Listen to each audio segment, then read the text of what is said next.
Market లో invest చేసి మీ డబ్బులు డబుల్ చేసుకోవాలనుకుంటున్నారా? సుందరరామిరెడ్డి గారి లైవ్ సెమినార్ కి అటెండ్ అవ్వండి.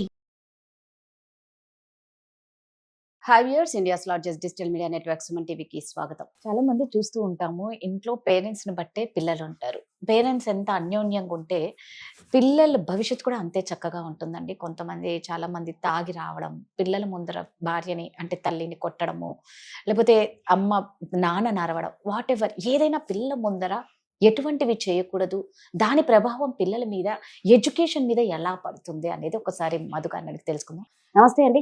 నమస్తే మేడం. మీరు చాలా మంది పిల్లల్ని చూసింటారు. ఇంట్లో తాగొచ్చి కొట్టడమా, లేకపోతే భార్యాభర్తలు ఊరికే గొడవ పడ్డమా, అత్తా కోడళ్ళు కానీ, తోటి కోడళ్ళు కానీ, ఇరుగు పొరుగుతో కానీ, భార్యాభర్తలు కానీ, ఇలాంటివి ఆ ఎఫెక్ట్ అనేది పిల్లల మీద ఎలా చూపిస్తుంది? స్కూల్కి వచ్చిన పిల్లలు, కాలేజ్కి వచ్చిన పిల్లలు ఎలా ఉంటారండి? యాక్చువల్గా పేరెంట్స్ గొడవ పడితే మేడం స్టూడెంట్ మీద ఖచ్చితంగా ఇంపాక్ట్ ఉంటుంది మేడం, 100% మేడం. అంటే పేరెంట్ అంటే వాడు దేవునితో సమానంగా ఊహించుకుంటాడు మేడం. అది ఇట్లా మాతృదేవోభవ, పితృదేవోభవ, ఆచార్య దేవోభవ, అతిథి దేవోభవ అని అంటాం మనం. సో మదర్ అంటే వాడు దేవునితో సమానంగా ఊహించుకుంటాడు. దేవతలు దేవుడు ఇద్దరు కొట్లాడుకుంటున్నారు ఇంట్లో. సో ఇది ఇంకా మిగతా వాళ్ళు ఎవరైనా కొట్లాడుకోవచ్చు. దీన్ని బట్టి వానికి మైండ్ అనేది కొంచెం అప్సెట్ అవుతుంది మేడం. ఫస్ట్ ఆ అప్సెట్ అయినప్పుడు ఏవేవి నిర్ణయాలు తీసుకోవడం, అవి మానసికంగా దెబ్బతీస్తాయి మేడం స్టూడెంట్కి అయితే. సో మా అమ్మ నాన్న కొట్లాడుతున్నారు, మా నాన్న మందు తాగొస్తున్నాడు, మందు తాగొచ్చి అమ్మని కొట్టడం. మేమేం చెప్పింటామంటే అమ్మని బాగా చూసుకోరా, నాన్నని బాగా చూసుకోరా, అమ్మ ఇలా ఉండాలిరా, నాన్న ఇలా ఉండాలిరా అని మనము మందు తాగకూడదు, గైడ్ ఇట్లా డ్రగ్స్ తీసుకోకూడదు అని మనం చెప్తాము. సో వాళ్ళేమో ఆటోమేటిక్గా ఇంట్లో సిచ్యువేషన్ చూస్తే వానికి క్వైట్ ఆపోజిట్, నేను చెప్పిన మాటలు ఆపోజిట్గా ఉన్నాయి అనిపిస్తుంది అని మేడం. సో అలాంటి సిచ్యువేషన్లో ఉన్నప్పుడు స్టూడెంట్ కొంచెం ఇబ్బంది పడే ఛాన్స్ ఉంటాయి మేడం మానసికంగా. వాళ్ళ తోటి ఫ్రెండ్స్ తో ఎలా ఉంటారండి ఆ టైంలో? అంటే ఇప్పుడు మీరు చెప్పినా నాకు తెలిసి క్లాస్ లో కూడా పెద్ద కాన్సన్ట్రేట్ చేయకపోవచ్చు. అవును, క్లాస్లో అయితే కాన్సన్ట్రేట్ చేయరు మేడం, మోస్ట్లీ చేయరు. కొంచెం లోన్లీగా ఉంటారు మేడం. లోన్లీగా ఇక్కడ మనం కూర్చొని చదువురా అని చెప్పినా కూడా ఒంటరిగా కూర్చొని ఉంటాడు. చదువు రానోడు కూడా ఒంటరిగా కూర్చుంటాడు మేడం ఆ టైంలో. అంటే వానికి ఏమవుతుందంటే ఇంట్లో సరైన వాతావరణం లేనప్పుడు బయట ఎంత మంచి వాతావరణాన్ని క్రియేట్ చేసినా కూడా వాడు సపరేట్గానే ఉంటాడు. అంటే ఆహ్లాదకరంగా ఆనందంగా ఉండలేకపోతాడు. ఎందుకంటే మనం చెప్పిన చదువుకి ఇంట్లో జరుగుతున్న సిచ్యువేషన్ని కంపేర్ చేస్తాడు మేడం. మా మధు సార్ ఏమో ఇలా చెప్పాడు, నాన్న అంటే ఇలా ఉండాలి, ఇలా ఉంటాడు, నీకు లీడర్ రా మీ నాన్న అని చెప్తాం మనం. నాన్న అనే వీడియో చేసాం మనం. నాన్న గురించి హెవీ పాజిటివ్గా చెప్పాం మనం. ఈ హెవీ పాజిటివ్ వాడు బ్రెయిన్లో పెట్టుకుంటాడు మేడం.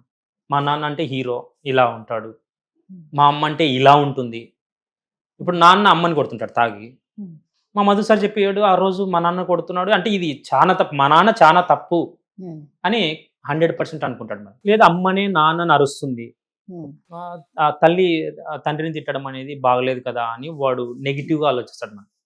ఆ నెగిటివ్ ఇంపాక్ట్ అనేది మానసికంగా దెబ్బతీసి ప్రతి దాంట్లో నెగిటివ్ ఆలోచించడం మొదలు పెడతాడు. అంటే మీరు ఏమన్నా ఇట్లా పిల్లల్ని చూసినప్పుడు వాళ్ళ పేరెంట్స్ తో మీరు ఏమైనా మాట్లాడి ఏమైనా కౌన్సిలింగ్ ఇచ్చేది ఉంటుందా అండి? చాలా మంది వచ్చారు మేడం వాళ్ళు కూడా. సో ఇలా ఇంట్లో మాకు ప్రాబ్లమ్స్ ఉన్నాయి, మాది కూడా తప్పే ఇలా ఉండడం, సో కొంచెం ఏమైనా గైడ్ చేయండి సార్ వాళ్ళని అని చెప్పేసి అన్నారు మేడం. సో వాళ్ళ నాన్నతో వాళ్ళ అమ్మతోన స్టూడెంట్స్ ముగ్గురుతో మాట్లాడిన సందర్భాలు కూడా ఉన్నాయి మేడం. చాలా వరకు ఉన్నాయి మేడం. కొన్ని నేను ఫోన్లోనే చెప్పిన, కొన్ని దగ్గరికి వచ్చారు, నా నియర్ వాళ్ళు దగ్గరికి వచ్చి మాట్లాడారు. సార్ మీ వీడియోస్ చూస్తాం సార్, మాకు ప్రాబ్లం అయితే ఇది, మీరు చెప్పింది నిజమే, మా ఇంట్లో పరిస్థితుల కారణంగా మా అబ్బాయి ఇలా తయారయ్యాడు, కనీసం ఇప్పటి నుంచైనా మేము మారుతాం, కొంచెం వాడిని కూడా సరైన పద్ధతిలో పెట్టండి, నువ్వేంటి అనేటట్లు చూస్తాడు మేడం. ఈ అబ్బాయి అమ్మని కొట్టిన నువ్వు ఇంకా నాకేంది చెప్తావు, అంతే కదా, ఇలా అనుకుంటాడు మేడం. అంటే నువ్వు అనవసరం ఇంకా అని వేరే వాళ్ళ రూట్లోకి వెళ్ళిపోతాడు మేడం. అప్పుడు ఎవరైనా మిస్గైడ్ చేయొచ్చు వాడిని ఈజీగా. అంటే ఆల్రెడీ వాడు ప్రెజర్లో ఉన్నాడు, అబ్బాయి మా నాన్ననే తక్కువ అంచనా వేస్తున్నప్పుడు వేరే వాడు ఎవరైనా కేర్ చూస్తే వాని వైపు వెళ్తాడు. రారా మనం వెళ్దాం బయటికి, మా దగ్గర డబ్బులు ఉన్నారా. సో ఈ టైంలోనేమో పిల్లలు ఎవరన్నా అఫెక్షన్ చూపిస్తే అది అమ్మాయి కానీ అబ్బాయి కానీ తొందరగా డైవర్ట్ అయిపోతారు. ఇంట్లో పరిస్థితులు రణరంగంగా మారుతున్నప్పుడు, ఒక తల్లిదండ్రులుగా వాళ్ళు అన్సక్సెస్ఫుల్ అయినప్పుడు వాడు వేరే రిలేషన్కి అలవాటు పడతాడు మేడం. ఇటు అమ్మాయి రిలేషన్ కావచ్చు, లవ్ లో కూడా పడతారేమో. ఇంట్లో ప్రేమ కేర్ చూపిస్తాడు కదా వాడు. ఒక ఫ్లవర్ ఇస్తాడు, వాళ్ళ నాన్న ఎప్పుడు ఇచ్చిండు, ఫ్లవర్స్ కూడా తీసుకురాడు. అమ్మ ఎప్పుడు ఫ్లవర్ పెట్టుకోండి, ఎందుకంటే ఆమె బిజీ లైఫ్లో. పల్లెటూరు వాళ్ళు కొట్లాడుకుంటుంటారు మేడం, అవి సాధారణంగా ఉంటాయి. పల్లెటూరి పిల్లవాడు అర్థం చేసుకుంటాడు అవి కొన్ని విషయాల్లో. మా అమ్మ నాన్న ఓకే ప్రెజర్ ఎక్కువై ఇట్లా ఇబ్బంది పడుతున్నారు, డబ్బులు లేక కొట్లాడుతున్నారు అనే విషయం వానికి అర్థమవుతుంది. ఈ టౌన్ వాళ్ళు అర్థం చేసుకోలేరు, ఆటోమేటిక్గా వీడు నెగిటివ్గా ఆలోచిస్తారు. ఆలోచించినప్పుడు ప్రాబ్లమ్ స్టార్ట్ అవుతాయి. సో అంటే ఈ ప్రభావం అనేది నాకు తెలిసి ఈ పిల్లవాడితో పోదు. ఈ పిల్లవాడు అక్కడ నుంచి బ్యాడ్ హ్యాబిట్స్ నేర్చుకుంటే పక్క పిల్లవాడు కూడా బాగున్నవాడు కూడా ఆటోమేటిక్ గా ఈ నుంచి వీడికి వచ్చేస్తాయేమో. అవును మేడం, ఆటోమేటిక్ గా సైడ్ అయిపోయి ఈ ప్రెజర్ తట్టుకోవడానికి వేరే రిలేషన్ మెయింటైన్ చేసి ఒక అబ్బాయి ఇట్లా దమ్ము కొట్టినప్పుడు వాడు ఆటోమేటిక్ వెళ్ళడం, రారా ఏం కాదు ఇలాంటి ప్రెజర్ తగ్గించుకోవడానికి ఇదే మార్గం అని ఒక చిన్న మిస్గైడ్ ఇస్తే చాలు మేడం మనకి. ఆ టైంలో టక్కనే అప్పుడు ఇంత ఇవ్వాల్సిన అవసరం లేదు, జస్ట్ ఒక సెంటెన్స్ చాలు అని. అరే ప్రెజర్ తగ్గడానికి ఇంతకు మించి మార్గం లేదురా అని ఒక అబ్బాయి అన్నప్పుడు ఆటోమేటిక్గా వెళ్ళిపోతాడు మేడం వాడు. ఎందుకంటే ఇంట్లో వాతావరణం సరిగా లేదు కదా. మీ నాన్నే మందు అవుతున్నాడు లేరా, మనం సిగరెట్ తాగితే తప్పేముంది అని ఒక పక్కోడు అంటే ఖచ్చితంగా తీసుకుంటాడు మేడం సిగరెట్. అంటే అప్పుడు ఎలా ఉన్నాడంటే వాడు ఇప్పుడు మనం కొలిమిలో పెట్టిన కర్రుని ఇట్లా కొడుతుంటారు మేడం, ఒక నాగలు చేయడానికి అట్లా పల్లెటూరు వల్ల. అప్పుడు వాడు ఎవడు చేసినా మిస్గైడ్ వెళ్ళిపోతారు మేడం, వెంటనే మిస్గైడ్ అయిపోవడానికి అదే కారణం మేడం. నిజంగా అందుకే పేరెంట్స్ మనం పిల్లల ముందర చాలా జాగ్రత్తగా ఉండాలి. అది చాలా మందికి తెలియదు మేడం. ఇంట్లోనే గట్టి గట్టిగా అరుచుకుంటారు, ఆ బ్యాడ్ వర్డ్స్ పిల్లలకు వస్తాయి. యథా రాజా తథా ప్రజ అన్నారు మేడం సంస్కృత్ లో. రాజు ఎలా ఉంటారు ప్రజలు అలా తయారవుతారంట.